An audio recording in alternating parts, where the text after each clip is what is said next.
अच्छा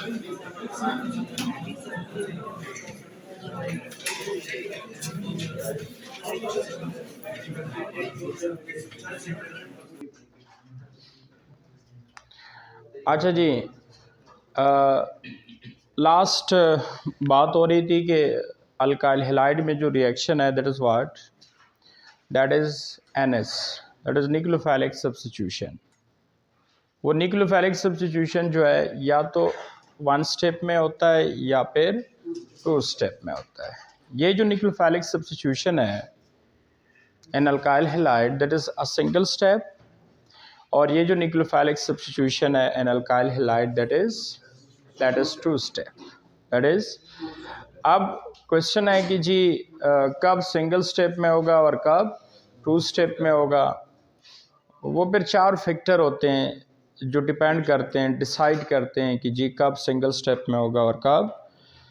वो फैक्टर कौन से हैं? उसमें पहला फैक्टर था nature of nucleophile, nature of leaving group, nature of substrate and nature of solvent. ये 4 फैक्टर से डिसाइड हो सकता है कि जी nucleophilic substitution alkyl halide single step में होगा या डबल स्टेप में होगा। वो तो सारा क्लियर है ना कि जी कब सिंगल स्टेप में होगा कब डबल स्टेप में होगा। वो सारी चीज़ें अभी दोबारा आएंगे, ठीक है। आज मैंने क्या करना है मुश्ताक, आज मैंने nucleophilic substitution reaction of alkyl halide जो 2 स्टेप में होता है, एक 2 मैकेनिज्म में होता है, एक अ single step mechanism and second 2 step mechanism, उसको नाम देना है। उसको आज मैंने नाम देना है कि जी सिंगल स्टेप मैकेनिज्म न्यूक्लियोफाइलिक सब्स्टिट्यूशन का क्या नाम है, और जो 2 स्टेप में होता है that is a 2 step mechanism, उस न्यूक्लियोफाइलिक सब्स्टिट्यूशन ऑफ अल्काइल हैलाइड का क्या नाम है। 2 स्टेप वाले का नाम है SN1। जब अल्काइल हैलाइड में न्यूक्लियोफाइलिक सब्स्टिट्यूशन 2 स्टेप में होगा उसका नाम होगा SN1, लेकिन जो सब्स्टिट्यूशन सिंगल स्टेप में होता है उसका नाम है SN2। अब यहाँ पे बच्चे कंफ्यूज हो जाते हैं कि सर जो 2 स्टेप है उसको आपने 1 कहा और जो 1 स्टेप है उसको आपने 2 कहा, ये क्यों? ये मैं बता रहा हूँ कि 1 2 क्यों कहा, लेकिन मैंने SN क्यों कहा वो तो क्लियर है ना। S stand for substitution and N stand for nucleophile. तो चूंकि जो सब्स्टिट्यूशन है in alkyl halide that is what, nucleophilic substitution, और वो 1 स्टेप में है या 2 स्टेप में है, सो इसलिए दोनों का नाम क्या है SN। SN stand for nucleophilic substitution, है तो दोनों न्यूक्लियोफाइलिक सब्स्टिट्यूशन ना, वो सिंगल स्टेप में है या डबल स्टेप में, इसलिए दोनों का नाम है SN। लेकिन क्वेश्चन दैट के इसको 1 and 2 क्यों कहते हैं?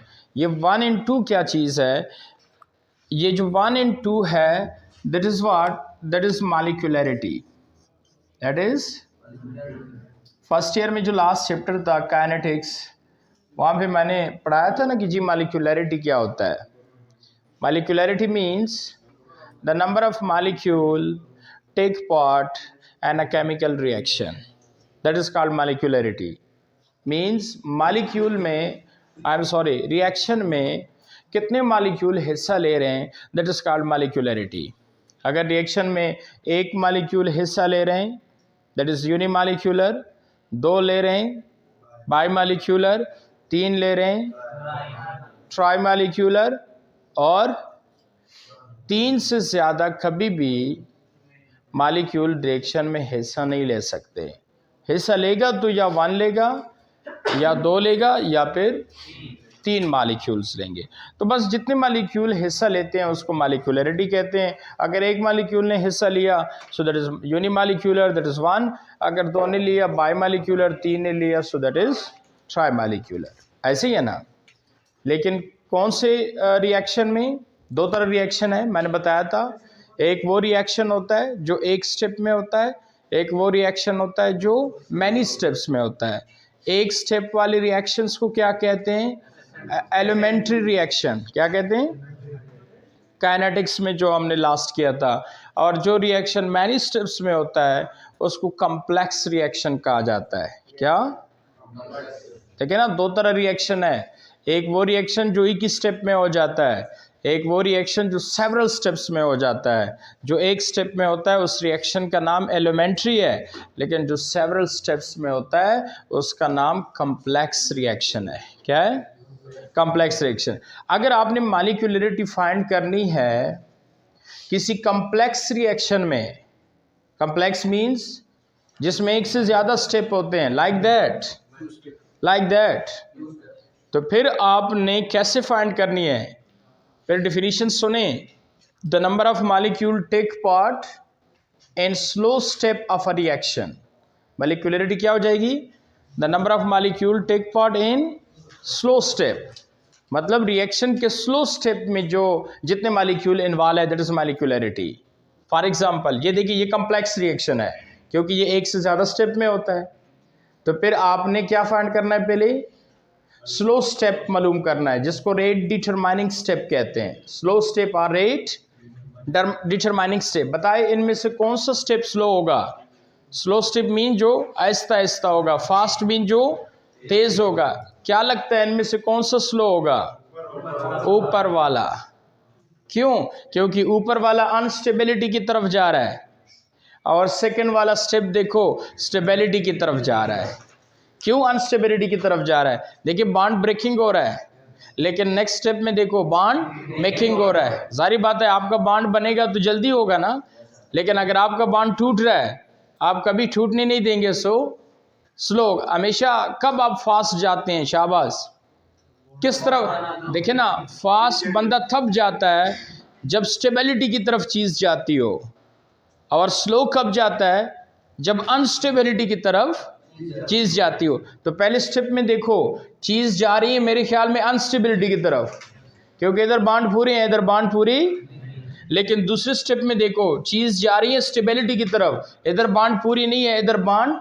सो which one is a slow step? ऊपर वाला, that is a slow step, and that is also called what? Rate determining step. इसको रेट डिटरमाइनिंग स्टेप भी कहते हैं, या इसको हम क्या कहते हैं? Slow step. तो बेटा किसी कॉम्प्लेक्स रिएक्शन का लाइक दैट अगर आपने मॉलिक्यूलरिटी फाइंड करनी है तो कैसे करनी है? उसके स्लो स्टेप में देखो, रेट डिटरमाइनिंग स्टेप में देखो कितने मॉलिक्यूल रिएक्शन में हिस्सा ले रहे हैं, दैट इज मॉलिक्यूलरिटी। अगर 1 ले रहा है सो 1 मॉलिक्यूलरिटी, 2 ले रहा है 2, 3 ले रहा है 3। लेकिन हाँ, अगर रिएक्शन एलिमेंट्री है, एलिमेंट्री का मतलब एक ही स्टेप वाला है, तो बेटा वो हमारा स्लो भी है, वो हमारा देखिए एलिमेंट्री है ना, मतलब रिएक्शन में कितने स्टेप्स है? एक ही स्टेप है। तो जाहिर बात है एक स्टेप में आप ये तो नहीं कह सकते कि जी इसमें स्लो कौन सा है और फास्ट कौन सा है। जब एक स्टेप है तो जाहिर बात है वही स्लो भी है वही फास्ट भी है। लेकिन अगर सेवरल स्टेप्स है तो फिर देखना पड़ेगा विच वन इज स्लो। लेकिन अगर एक ही स्टेप में रिएक्शन हो रहा है तो फिर वही स्लो भी है वही सब कुछ है। बात समझ आ रही है? पूरा डिफिनीशन देखिए, what is molecularity? The number of molecule take part in slow step of the reaction is called molecularity. अगर एक मॉलिक्यूल हिस्सा ले रहा है तो 1 मॉलिक्यूलरिटी, 2 ले रहा है तो 2 मॉलिक्यूलरिटी, 3 मॉलिक्यूल हिस्सा ले रहे हैं तो 3 मॉलिक्यूलरिटी। 3 से ज़्यादा नहीं होता और 1 से कम नहीं होता। ये वाली बात समझ आ गई? अब मेरी तरफ देखें, क्यों 2 स्टेप मैकेनिज्म को 1 कहा गया है? क्योंकि जो 2 स्टेप में होता है उसकी मालिक्यूलरिटी 1 होती है। उसकी मालिक्यूलरिटी क्यों, कैसे 1 होती है? देखो ना, स्लो कौन सा स्टेप है, नीचे वाला ऊपर वाला? ऊपर वाला। तो ऊपर वाले स्टेप में देखो कितने मालिक्यूल हिस्सा ले रहे हैं? Only 1, that is alkyl halide. That is, ऐसा ना हो कि फिर आप क्या सर 1 2 3 4 5 मालिक्यूल हिस्सा ले रहे हैं। नहीं, ये पूरा एक ही मालिक्यूल है ना। क्या इस स्टेप में दूसरा मालिक्यूल दैट इज न्यूक्लियोफाइल का कोई काम है? न्यूक्लियोफाइल का इसमें कोई काम ही नहीं है, क्योंकि दोनों साइड क्या है, बंद थे। तो न्यूक्लियोफाइल ने क्या कहा, पहले दोनों साइड में से एक क्या करना है, ओपन करना है, तब मैं आऊंगा। तो पहले स्टेप में न्यूक्लियोफाइल का कोई रोल, सो एक ही मालिक्यूल पर हिस्सा लेता है, that is what, substrate, that is alkyl halide. So that's why इसकी मालिक्यूलरिटी फिर क्या हो गई, 1 हो गई। लेकिन इधर देखो, जो सिंगल स्टेप में होता है, सिंगल स्टेप में होता है, कितने molecule take a part in a reaction? 2। ये देखिए, एक अल्काइल हैलाइड का मालिक्यूल भी है और दूसरा क्या है, न्यूक्लियोफाइल का भी। इधर दोनों मालिक्यूल इन्वॉल्व है, किसमें, रिएक्शन में। But here only 1 molecule is involve. आप कहेंगे नहीं सर, ये तो नीचे देखो ना, नीचे 2 है। लेकिन आपने मालिक्यूलरिटी किस स्टेप में देखनी है, स्लो स्टेप में देखनी है। फास्ट स्टेप में मालिक्यूलरिटी नहीं देखी जाती, स्लो में। स्लो में तो चूंकि क्या है, ओनली 1 मालिक्यूल इन्वॉल्व है ना, न्यूक्लियोफाइल का इधर कोई रोल ही नहीं है। क्यों रोल नहीं है? क्योंकि सारी बात है 2 स्टेप में, जो पहला स्टेप है उसमें दोनों साइड जो सील है उसमें से एक साइड क्या करना है, ओपन करना है। तो न्यूक्लियोफाइल का कोई रोल ही नहीं है, सिर्फ रोल किसका है, सबस्ट्रेट का। So only 1 molecule take part, so that's why it is called 1। लेकिन जो सिंगल स्टेप है उसमें एट अ टाइम कितने मालिक्यूल हिस्सा ले रहे हैं, 2, सबस्ट्रेट अल्काइल हैलाइड भी और न्यूक्लियोफाइल भी। सो इसलिए फिर इसकी मालिक्यूलरिटी क्या हो गई, 2 हो गई। So that's why it is called 2, it is called. So आज मैंने क्या करना था, जो अल्काइल हैलाइड सब्स्टिट्यूशन रिएक्शन है, single step in double step, उसको नाम देना था और नाम मैंने दे दिया। 2 स्टेप मैकेनिज्म को SN1 कहेंगे और सिंगल स्टेप मैकेनिज्म को SN2 कहेंगे। क्यों? क्योंकि सिंगल स्टेप में जब सब्स्टिट्यूशन होता है तो उसकी 2 मालिक्यूलरिटी होती है, और 2 स्टेप में जब सब्स्टिट्यूशन होता है तो उसकी 1 मालिक्यूलरिटी होती है। इसलिए एक इसका नाम हुआ SN1 और इसका नाम हुआ 2। लेकिन 1 2 समझ आ गया? ये 1 2 क्या है, ये मालिक्यूलरिटी है, क्योंकि इसकी मालिक्यूलरिटी 1 है, that's why it is called 1, और इसकी मालिक्यूलरिटी 2 है, सो that's why it is called 2। कैसे 2 है? क्योंकि ये देखिए एट अ टाइम 2 मालिक्यूल हिस्सा ले रहे हैं, लेकिन वहां कितने ले रहे हैं, 1 ले रहे हैं। सो 1 एंड दैट इज 2। तो इसलिए इस रिएक्शन का जो स्पीड है, इस रिएक्शन का जो रेट है, रेट या स्पीड ऑफ रिएक्शन स्पीड है, ये सिर्फ अल्काइल हैलाइड पे डिपेंड करेगा। लेकिन इसका स्पीड किस पे डिपेंड करेगा, दोनों पे, अल्काइल हैलाइड पे भी करेगा और साथ न्यूक्लियोफाइल पे भी करेगा। दोनों पे रेट डिपेंड करेगा, स्पीड डिपेंड करेगा। लेकिन वहां सिर्फ किस पे स्पीड डिपेंड करता है, अल्काइल हैलाइड। क्यों, वजह क्या है, क्यों वहां? देखिए हमेशा याद रखना, जो रिएक्शन सेवरल स्टेप्स में होता है, सेवरल स्टेप्स में, उस रिएक्शन का अगर आपने टाइम मालूम करना है ना कि जी ये रिएक्शन कितने टाइम में होता है, तो फिर आप सिर्फ टाइम स्लो स्टेप वाला मालूम कर सकते हैं। और आप सिर्फ वो स्लो स्टेप में जितना टाइम लगता है, बस वही टाइम ऑफ द रिएक्शन है। फास्ट वाला हम शामिल नहीं करते। ये जो फास्ट स्टेप है ये इतना क्विकली होता है कि ये टाइम हम शामिल नहीं करते रिएक्शन के टाइम में। सिर्फ कौन सा टाइम शामिल करते हैं कि जी रिएक्शन, ये जो स्लो स्टेप में जितना टाइम लगता है बस वही उस रिएक्शन का, उस पूरी रिएक्शन का टाइम है। फास्ट वाले हम शामिल, इसलिए तो स्लो स्टेप का नाम क्या है, रेट डिटरमाइनिंग स्टेप, क्योंकि इसी स्टेप से रेट क्या होता है, डिटरमाइन होता है। टाइम बेटा स्लो स्टेप से निकलता है, फास्ट से टाइम नहीं निकलता, क्योंकि फास्ट बहुत कम टाइम लगाता है, नैनो सेकेंड लगाते हैं, वो जितना टाइम है वो हम इग्नोर करते हैं। बस स्लो स्टेप में जितना टाइम लग गया वो रिएक्शन का टाइम है। सो इसलिए स्लो स्टेप्स का नाम क्या है, रेट डिटरमाइनिंग स्टेप। तो उसी स्लो स्टेप में चूंकि एक ही मॉलिक्यूल सिर्फ है, that is alkyl halide substrate, nucleophile का तो इधर कोई रोल, तो इसलिए इस रिएक्शन का, इस मैकेनिज्म का जो रेट है, जो स्पीड है, वो सिर्फ एक चीज पे डिपेंड करता है, that is alkyl halide which is substrate which is, लेकिन इस मैकेनिज्म का जो रेट है, जो स्पीड है, वो दोनों पे डिपेंड करेगा, अल्काइल हैलाइड पे भी और न्यूक्लियोफाइल पे भी। बात समझ आ गई? सिंगल स्टेप न्यूक्लियोफाइलिक सब्स्टिट्यूशंस को क्या कहा? 2। क्यों? क्योंकि सिंगल स्टेप का जो न्यूक्लियोफाइलिक सब्स्टिट्यूशन है उसकी मॉलिक्यूलरिटी 2 है, और 2 स्टेप न्यूक्लियोफाइलिक सब्स्टिट्यूशन को मैंने क्या कहा? 1, क्योंकि 2 स्टेप की मॉलिक्यूलरिटी क्या है? 1 है। Only 1 molecule take a part in this, लेकिन वहां कितने मॉलिक्यूल टेक अ पार्ट? 2। बात समझ आ गई सबको? तो पहले तो मैं लफ्ज़ यूज कर रहा था nucleophilic substitution of alkyl halide, single step mechanism and 2 step mechanism. अब मैं इतना मुश्किल नाम यूज नहीं करूंगा, अब मैं कहूंगा nucleophilic substitution of alkyl halide SN1 and SN2। पहले मेरी मजबूरी थी, मैंने कहना था कि जी nucleophilic substitution of alkyl halide single step mechanism and 2 step mechanism. देखिए अभी भी लिखा हुआ है, लिखा है ना, लेकिन अब तो 2 स्टेप मैकेनिज्म न्यूक्लियोफाइलिक सब्स्टिट्यूशन का नाम क्या हुआ? SN1, और सिंगल स्टेप का क्या हुआ? अब मैं सिंपल कहूंगा SN1 एंड SN2, ये नहीं कहूंगा बस single step mechanism and 2 step. ये SN1 SN2 क्या है? यही है, single step mechanism and 2 step mechanism. बात समझ आ गई सबको? So compare SN1 with SN2, या जस्ट सवाल आ जाए एक्सप्लेन इन डिटेल SN1, या सवाल आ जाए एक्सप्लेन इन डिटेल SN2, तो आप कैसे एक्सप्लेन करें? ये SN1 SN2 क्या है? आप समझ आ गया ना? ये न्यूक्लियोफाइलिक सब्स्टिट्यूशन रिएक्शन है किसका? अल्काइल हैलाइड का। लेकिन 1 2 क्या है? क्योंकि एक सिंगल स्टेप में होता है, एक उसका नाम है, एक का नाम 1 है और एक का नाम, और ये उल्टा है, सिंगल स्टेप का नाम 2 है और 2 स्टेप का नाम 1 है। हो जाएगा?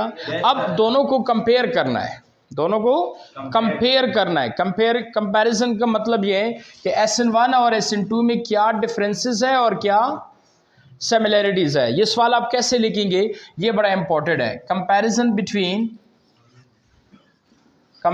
Between ji SN1 and SN2, तो फिर आप बीच में एक लाइन लगाएंगे, ये देखो लाइन लगाया, एक साइड पे लिखो क्या? SN1, और एक साइड पे लिखो क्या? सपोज मैंने इस साइड पे लिखा SN1 और इस साइड पे क्या लिखा? SN2।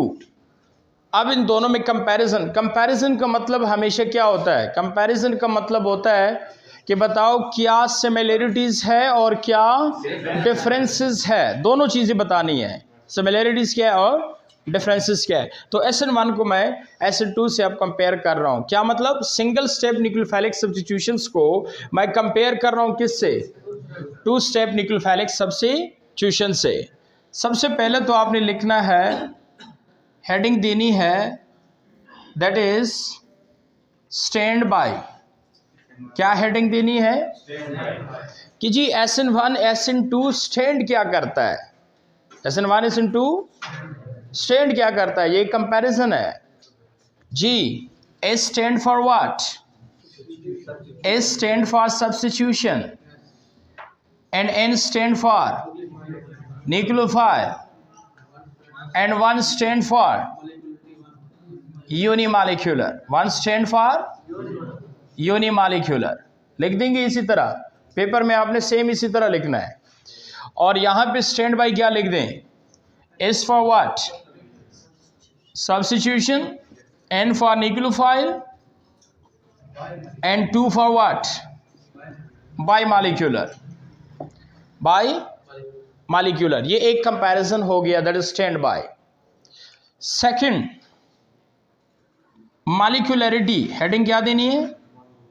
मॉलिक्यूलरिटी देनी है। देखिए मैंने कितने कंपैरिजन करने हैं अभी? 15-16 कंपैरिजन करने। कितने? लेकिन 15-16 कंपैरिजन में सारे कंपैरिजन आप लोगों ने बताना है, सिवाय 2 कंपैरिजन्स के। वो मैं बताऊंगा, बल्कि वो भी मैं नहीं बताऊंगा, वो भी मैं बता चुका हूं। देखिए, पहला कंपैरिजन आपको आता था नहीं आता था कि जी SN1 क्या स्टैंड करता है, SN2 क्या करता है। अब जितनी कंपैरिजन है आप लोगों ने बताना है। सेकंड हेडिंग क्या दी थी जी, बताओ SN1 की क्या मॉलिक्यूलरिटी लिखूं? 1 है, so that is what 1 uni. So लिखो एट इज। सेंटेंस तो लिख सकते हैं ना अंग्रेजी में। यहां बच्चे एक और गलती करते हैं, ये यूनी मॉलिक्यूलर लिख लेते हैं, आगे जाते हैं ना। पूरा सेंटेंस लिखना है, एट इज यूनी मॉलिक्यूलर। और यहां क्या लिखना है? एट इज, बल्कि यहां लिखा जो है it is bimolecular nucleophilic substitution reaction and it is unimolecular nucleophilic substitution. पूरा लिख दे, it is unimolecular nucleophilic substitution reaction and it is bimolecular nucleophilic substitution reaction. बात समझ आ रही है? Next, mechanism. नेक्स्ट क्या heading देनी है? मैकेनिज्म की। जी, which one is a single step mechanism and which one is a 2 step mechanism? SN1 is a single step or 2 step? Yeah, SN1 उल्टा है ना, it is 2 step mechanism. So लिखो it is 2 step mechanism और यहाँ it is 1 step mechanism. It is single step mechanism, sorry. Okay. Number 4, speed of reaction or rate of reaction. मैंने क्या कहा था कि जो SN1 है, SN1 कहाँ है? इधर है, उधर है, इधर है। That is the 2 step mechanism. तो SN1 में रेट किस चीज पे डिपेंड करता है? सिर्फ सबस्ट्रेट पे करता है। लेकिन 2 स्टेप मैकेनिज्म में, I am sorry, single step mechanism में जो रिएक्शन का रेट है, स्पीड है, वो दोनों पे डिपेंड करेगा, अल्काइल हैलाइड पे भी और न्यूक्लियोफाइल पे भी। सो इसलिए रेट ऑफ रिएक्शन SN1 में इस तरह लिखना, rate of reaction is equal to K which is constant, which is rate constant, Kn2 G the concentration of alkyl halide, या लिख दे the concentration of substrate, क्योंकि SN1 में जो रेट है वो सिर्फ अल्काइल हैलाइड की कंसंट्रेशन पे डिपेंड करेगा, न्यूक्लियोफाइल की कंसंट्रेशन पे डिपेंड। देखो ना, न्यूक्लियोफाइल कम है, न्यूक्लियोफाइल कंसंट्रेशन में ज़्यादा है। इस पे 2 स्टेप मैकेनिज्म में रेट डिपेंड करते ही नहीं है, क्योंकि 2 स्टेप मैकेनिज्म में टाइम हम कौन से स्टेप से निकलवाते हैं? पहले वाले से। क्या पहले स्टेप में न्यूक्लियोफाइल का कोई रोल है? अब आपके पास न्यूक्लियोफाइल थोड़ा है या न्यूक्लियोफाइल आपके पास ज़्यादा है, तो कोई फ़र्क इससे नहीं पड़ता। रेट किस पे सिर्फ डिपेंड करेगा? अल्काइल हैलाइड पे। लेकिन यहाँ पे रेट दोनों पे डिपेंड करेगा, SPB और SPB। सो लिख दो, rate of reaction, rate of is equal to K the concentration of alkyl halide which is called substrate and the concentration of what? Nucleophile। यहाँ जो रेट है, यहाँ जो स्पीड है, वो दोनों की कंसंट्रेशन पे डिपेंड करेगा ना, क्योंकि दोनों इन्वॉल्व है। लेकिन यहाँ तो सिर्फ कौन इन्वॉल्व है? सबस्ट्रेट। तो सिर्फ सबस्ट्रेट की कंसंट्रेशन पे डिपेंड करेगा, न्यूक्लियोफाइल पे डिपेंड, न्यूक्लियोफाइल की कंसंट्रेशन पे डिपेंड रेट करेगा नहीं, लेकिन वहां करेगा क्योंकि इन्वॉल्व है। बात समझ आ गई? Yes sir. Number 5, order of reaction. Long question आया था। नेक्स्ट क्या है? Order of reaction. जी बताए इसका ऑर्डर क्या आता है? What is order? Order of reaction मैंने बोला था ना, the sum of the exponent and rate equation is what? Order of reaction. अगर वो सम ऑफ द एक्सपोनेंट 1 है, that is the first order, 2 है, that is the second order, 3 है, third order, many है। बात समझ आ रही है? तो इसका मुझे बताए सम ऑफ द एक्सपोनेंट क्या आता है? इसका एक्सपोनेंट क्या है? 1 है, जमा कर दे तो 1 is 1, so that is what? That is first order reaction. That is first order reaction. इसकी एक्सपोनेंट क्या आता है? शाबाश, इसका पावर जमा कर दे। इसका पावर क्या है? 1। इसका भी पावर क्या है? 1। so 1 जमा 1 2, so that is what? That is second order reaction. अब मैं दोबारा ऑर्डर ऑफ रिएक्शन तो मैं एक्सप्लेन नहीं कर सकता, आपको फर्स्ट ईयर किया था ना, फर्स्ट ईयर में मैंने ऑर्डर ऑफ रिएक्शन एक्सप्लेन किया था ना। ऑर्डर ऑफ रिएक्शन क्या है? रेट इक्वेशन में जो एक्सपोनेंट है उसका सम ऑर्डर ऑफ रिएक्शन होता है, उसका सम। वैसे ये एक्सपेरिमेंटल चीज़ है, थ्योरेटिकली मालूम नहीं होता, लेकिन बस खैर यहाँ हम थ्योरी चलाएंगे। Theory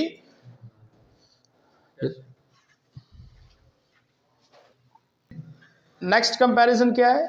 order of reaction.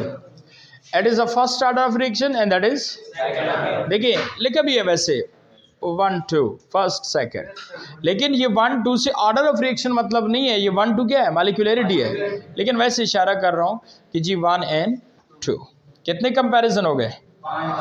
मेरे ख्याल में 5 कंपैरिजन आपको आ रहे थे। अच्छा जी, अब जो नेक्स्ट 4 कंपैरिजन मैंने करने हैं, वो 4 कंपैरिजन कौन से करने हैं? वो 4 कंपैरिजन वही करने हैं जो आपको फैक्टर में बताया था। मैंने 4 फैक्टर आपको बताया था ना, अब वही मैंने उठाना है, इसके बीच कंपैरिजन हो जाएगी। ठीक है, अब बोर्ड में जगह कहाँ बनाऊं? इधर बनाऊं? नजर आ रहा है? ये SN1 मिटा दूं? ठीक है, खैर है थोड़ा सा। जी जी, क्या नाम है? थोड़ा नीचे हो जाए। अच्छा जी, नजर आ रहा है? ओके, नेक्स्ट कंपैरिजन इधर ही करता हूँ, नेक्स्ट कंपैरिजन इधर ही करता हूँ। सुने, उसके साथ बैठ जाए, खैर है। अच्छा, लेफ्ट मैंने SN1 लिखा था, SN2 लिखा था। लेफ्ट SN1 है, लेफ्ट साइड पे SN1 था, राइट पे SN, चलो सही है। नंबर 5, नंबर 6 कितने फैक्टर पढ़ाए थे? 4। एक एक फैक्टर बताते जाए।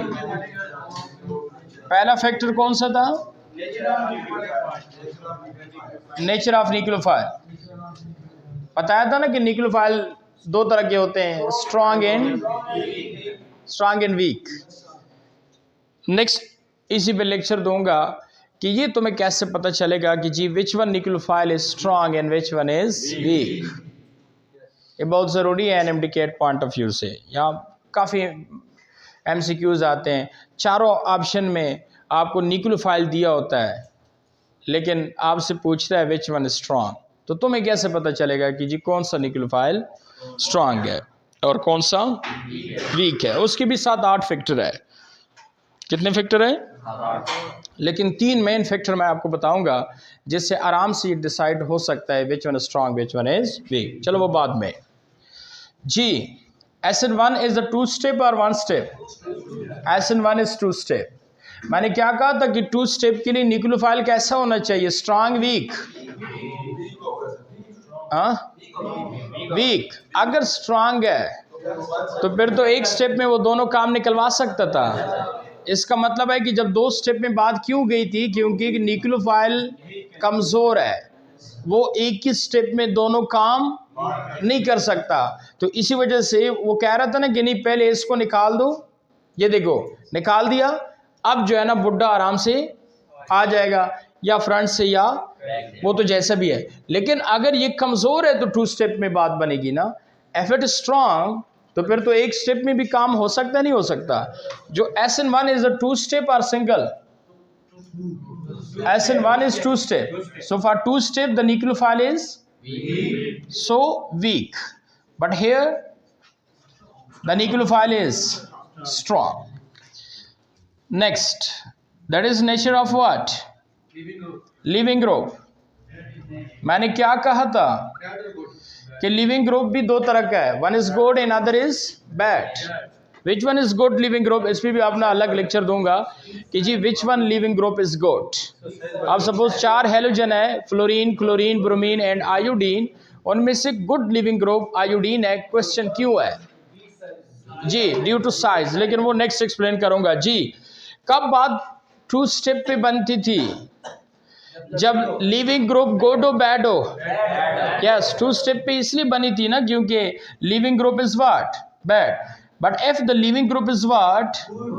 गुड. इशारे से निकलता है तो फिर तो एक स्टेप में बंदा काम निकलवा सकता है. Number 8, that is nature of solvent. देखो ना, 2 स्टेप में कीटाइन एनाइन बनता है या 1 स्टेप में पॉजिटिव नेगेटिव बनता है? 2 स्टेप में बनता है ना. तो सारी बातें जब 2 स्टेप में बनता है पॉजिटिव एंड नेगेटिव, तो फिर इसको स्टेबल करना भी हमारा काम है या नहीं है? पॉजिटिव नेगेटिव कैसे स्टेबल हो सकते हैं? अगर ये रिएक्शन पोलर सॉल्वेंट में हो तो, क्योंकि पोलर सॉल्वेंट में भी इकराम पॉजिटिव नेगेटिव होते नहीं होते. तो पोलर सॉल्वेंट का जो पॉजिटिव है वो इस नेगेटिव को तसल्ली देगा, और जो नेगेटिव है पोलर सॉल्वेंट का वो इस पॉजिटिव को तसल्ली. बाद में तो पक्की तसल्ली, मुकम्मल तसल्ली आने वाली है. नेगेटिव पॉजिटिव मियाँ बीवी क्या हो रहे हैं? हाँ, मिल रहे हैं. लेकिन रास्ते में तो जारी बात है, उसके लिए तो यहाँ आना पड़ेगा ना. तो रास्ते में भी वो स्टेबिलिटी चाहते थे नहीं चाहते थे? तो रास्ते में स्टेबिलिटी हम कैसे करते हैं? पोलर सॉल्वेंट से. जो पोलर सॉल्वेंट में नेगेटिव पोल है वो इस प्लस को स्टेबल करेगा, और जो पॉजिटिव पोल है वो नेगेटिव को स्टेबल करेगा. सो 2 step mechanism which is SN1. इसके लिए सॉल्वेंट मस्ट बी व्हाट?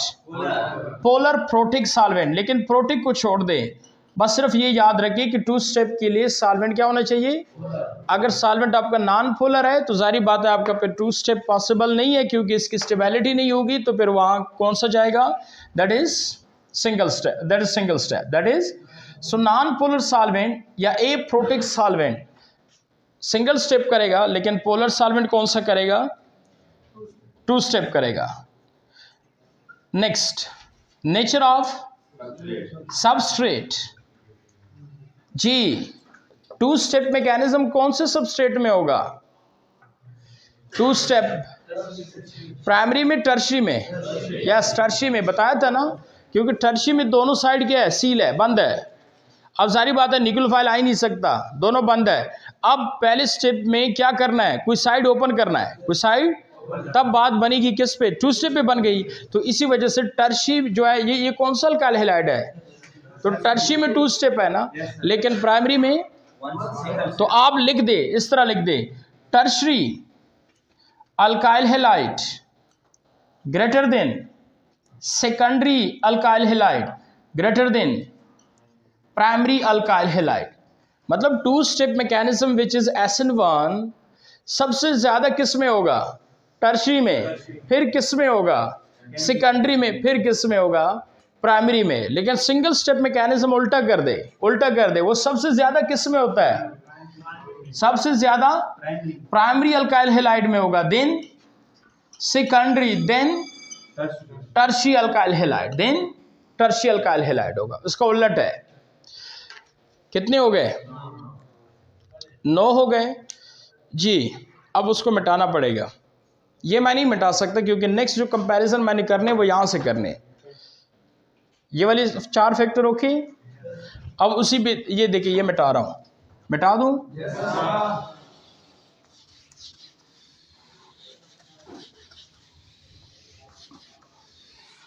बस खत्म हो रहा है.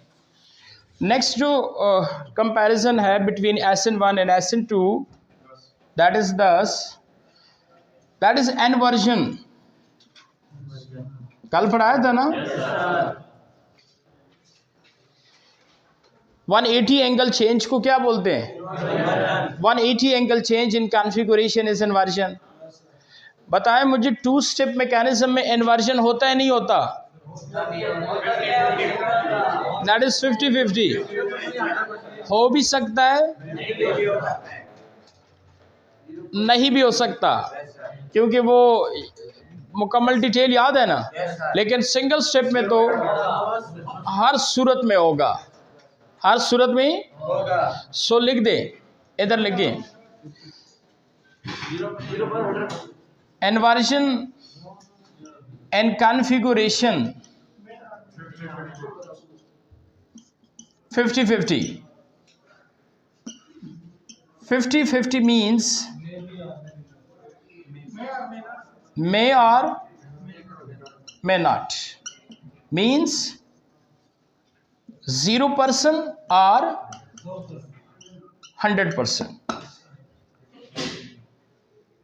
फिर इस इन्वर्जन के नीचे ये वाला चीज़ बना दे, ये जो स्टेप है ना, ये आपने बनाना है, ये वाला स्टेप, क्योंकि इसी में इन्वर्जन है भी और नहीं भी, है भी और देखिए ना, ये इन्वर्जन नहीं है क्योंकि बिल्कुल सेम उसी तरह है, लेकिन इधर इन्वर्जन है, बैठ जाए इधर इन्वर्जन।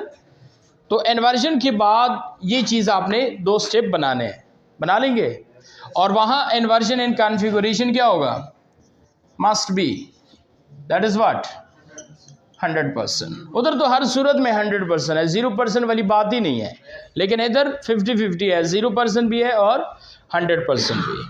नेक्स्ट,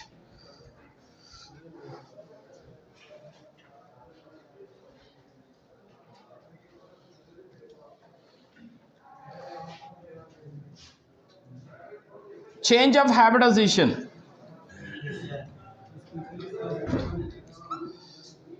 क्या कहा था मैंने, sp3 से, और यहां भी sp3 से sp2। क्यों? क्योंकि बेटा जो बॉन्ड ब्रेकिंग और मेकिंग में हो, ये देखो वो काउंट नहीं होता, वो काउंट, तो इधर भी कितने बॉन्ड है फिर 3, तो 3 सिग्मा बॉन्ड वाला कौन सा हाइब्रिडाइजेशन होता है, sp2, sp। सो इधर भी sp3 से बात आती है sp2 में, और वहां भी sp3 से बात किस में, sp2 में। बात समझ आ रही है? Next, that is carbocation stability. Carbocation, बल्कि कार्बोकेटाइन स्टेबिलिटी से पहले लिखे आयोनाइजेशन। आयोनाइजेशन, चीज़ का आयोनाइज होना, चीज़ का पॉजिटिव नेगेटिव चार्ज में कन्वर्ट होना। बताइए किस में आयोनाइजेशन है और किस में नहीं है।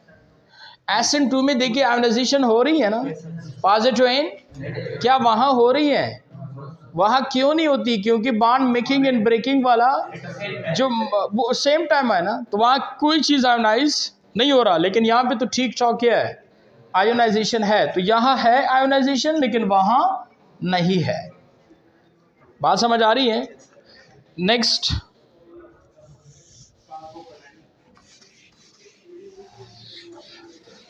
That is carbocation stability. कितने हो गए?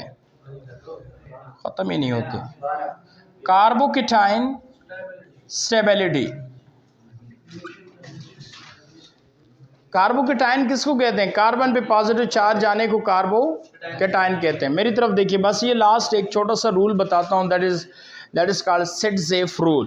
That is Saytzeff rule.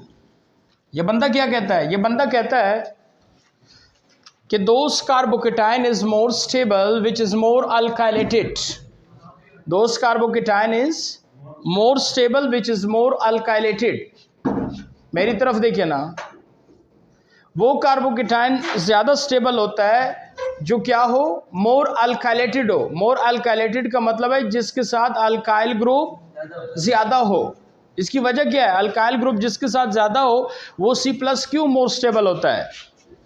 इधर मेरी तरफ देखिए, वो इसलिए मोर स्टेबल है क्योंकि ये मैं बाद में बताऊंगा, ये जो अल्काइल ग्रुप है, कौन सा अल्काइल ग्रुप, ये याद रखना, ये पॉजिटिव इंडक्टिव इफेक्ट शो करता है। पॉजिटिव इंडक्टिव इफेक्ट का मतलब है इलेक्ट्रॉन डोनेटिंग इफेक्ट।